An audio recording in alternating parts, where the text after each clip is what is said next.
Good afternoon, everybody. We're back on the air. Hold up. Don't judge me. We're here today with the one and only Mr. Brandon Johnson, the candidate for mayoral race. We're here today to have just a brief, short PSA. We're going to let Mr. Brandon Johnson explain to you why it's so important for you to get out and vote, and then he's going to go into letting you know why you need to vote for him. So let's get it started. Yeah, well, thank you so much. Grateful Welcome. to be here. Yeah. Yes. You got some other good news? Just, you know how I am. You got the lottery ticket. You got the winning number. Get up and cash it. Your life depends on this now. Yeah, well, thank you both. Look, this is a very exciting time in our city's history. To be in a position where we can actually do something that's transformational Yes. it's humbling, but it's very exciting. But before I decided to run for mayor of the city of Chicago, I wanted to make sure that we had a full grasp of what people wanted to see. And what I've discovered over the course of this run is that people want the same thing everywhere, no matter where you live in the city of Chicago. Absolutely. People want a better, stronger, safer city. But the best job that I've still have ever had is that of a public school teacher. Many people may not know, but I started teaching well over 15 years ago, 7th and 8th grade in Cabrini Green, USA, where I was a social studies teacher and a reading teacher. And it was there where my politics really began to mature, because Cabrini Green captures the essence of the city of Chicago. Absolutely. Because one of the wealthiest neighborhoods in the world is right outside the back windows of my students, but out of their front windows, bulldozers stare them down, preparing to destroy their public housing. And so you have families across the city who chase this economy that's behind them while everything in front of them is crumbling. That's right. And I wanted to change that, and that's why I decided to run for mayor. And I'm taking a lot of experience into this race, right? Not as a teacher, not just as a teacher, but as an Exactly. organizer, as a Cook County commissioner. You know, people may not be aware, but Cook County government is responsible for billions of dollars. I mean, I'm talking, our last budget was almost a $9 billion budget, which heavily, we provide services in healthcare, right? So almost half of our budget is just on healthcare alone. And then, of course, we have public safety. It's about 30% of our budget. And so as a Cook County Commissioner, I passed an ordinance that eliminates housing discrimination against those who are formerly incarcerated. We passed that in my first term. We've also passed eliminating the gang database, which was a tool that was used to target people, but not to bring real safety. And I worked with my colleagues, Commissioner Alma Anaya, provided some leadership around that. But I also passed a Save Our Seniors resolution, particularly during the time of the pandemic, to make sure that home health care workers are getting the services that they need. And then I'm very proud of the budget for Black Lives, because it was that budget that the President's office used as the guiding principle for our equity plan. Okay. And as a result of that, we have spent $100 million for violence prevention. Because of that budget for Black Lives that I helped put together, we can eliminate up to $1 billion of medical debt because of that budget. And we have the largest universal guaranteed income program in the entire country, where 55% of the families who receive that check every single month are overwhelmingly Black and brown women. And so those are just some of the highlights. And as mayor of the city of Chicago, I'm going to take that organizing experience, my legislative and political experience, to the 5th floor to make sure that we're fighting for affordable housing, making sure that we're fighting to make sure that we build public housing, good paying jobs, health care, particularly mental health care services that our communities desperately need, and youth employment. There's a direct correlation between, there's a direct correlation between youth employment and violence reduction. And so I'm committed to making sure that we are doubling the amount of young people that we hire, not just for summer positions, but for year-round positions. So these are just some of the dynamics that I know the city of Chicago wants, along with fully funding our neighborhood schools. If we want a better, stronger, safer Chicago, we have to invest in people. That's what I've done as a teacher, as an organizer, as a Cook County Commissioner, and it's what I can't wait to do when I'm mayor of the city of Chicago. Oh, man. So, see, you don't have to wonder anymore what his plans are. You don't have to wonder what's in his heart. You don't have to wonder what's on his mind. You just heard it for yourself. So, but look, one thing that really inspired myself and you really to do these kind of interviews is the lack of civics education in our community. And we found that it's our responsibility to teach one another how to navigate through this political. I mean, this city is very political, and we just don't understand how to play this game. So one thing we hoping is that somebody will, in the Chicago public school system, reintroduce another civics program tailored to our needs. Yeah, no, that's an important part of our democracy is our public education system. And I am a social studies teacher, so I love history, which encompasses our Constitution and how government works. And it's an incredible opportunity for us to make sure that our public school system is not just preparing our young people for economic opportunity, which we have to do that. Yeah.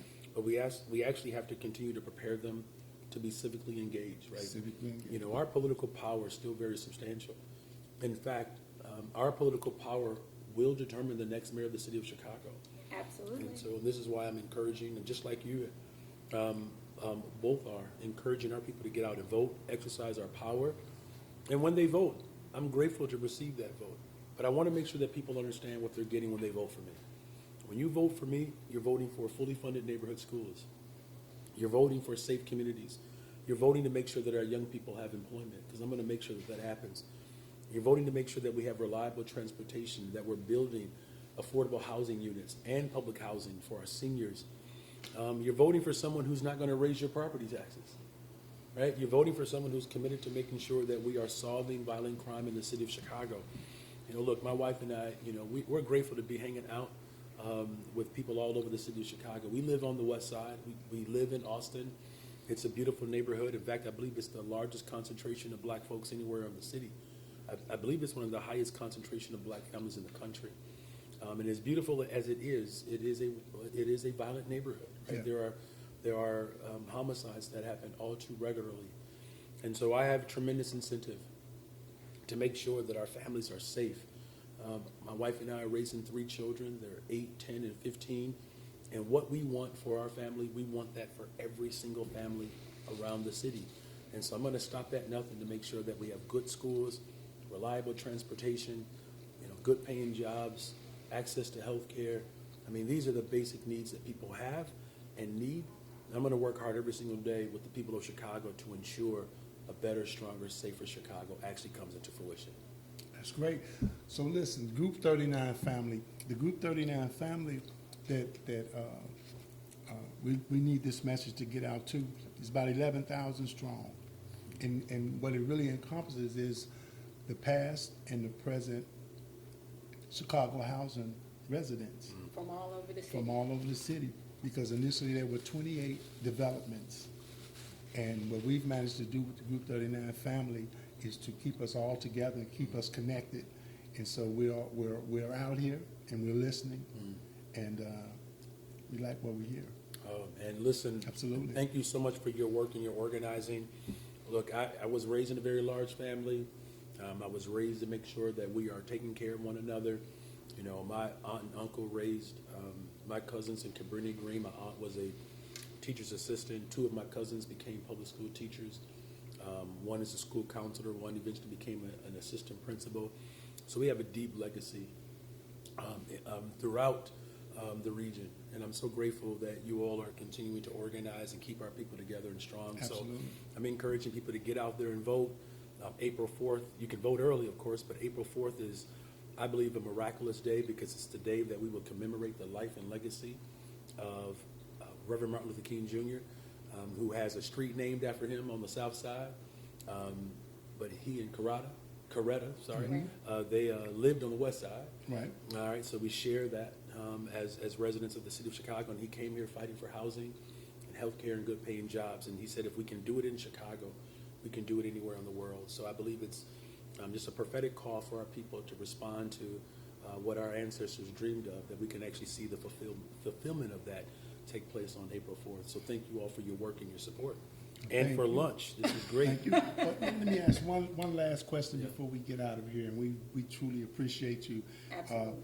carving this time out for us, course. because we know that you're on a schedule. Yeah, it is. Yes. And but there's a question of vocation in the high schools. What do you think could be or should be done with the vocational programs that are pretty much not what they were when I went to school? Yeah, look, we have to do it. We're going to restore that when I'm mayor of the city of Chicago.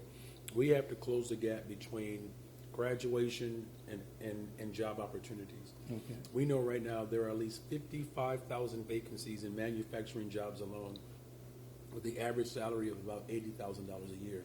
This could be life-changing. In fact, it is life-changing for the people of Chicago, particularly our young people and our families. And so making sure that there's vocational training, the trades in our schools, starting as early as middle school, if not sooner, and then creating that pathway all the way up through community college, which I'm committed to making sure that community colleges in Chicago are free for Chicago public school students. So you're spot on. We don't have to reinvent the wheel. We just have to have the political will to do that. And as mayor of the city of Chicago, I'm going to invest in people, because that's what safe American cities all have in common. They invest in people, and I'm going to do that when I'm elected, the next mayor of the city of Chicago. That's right. Yuli, we can wrap this up. So now you know what the real deal is. It is your opportunity to take the ball, get up, get out, go get it, vote on it, take a stand. If you don't exercise your opportunity to vote, you are allowing some powers that are not in your best interest to speak for you, to take over for you. So it is important, again, you have a lottery ticket with the winning number, guaranteed. If you don't believe me, look at the news. Look at all of the competition and tumultuous and convoluted conversation that is surrounding your vote. If it wouldn't have been that important and it wasn't that serious, it wouldn't be all of this going on. Your vote is power. Use your power. For someone who has been working in your best interest, will continue to work in your best interest. Get up, get everyone in your house, including the non-voters, so you can train them to be voters. Everyone, as you get in your car on the block, start a caravan and get to the polls and vote.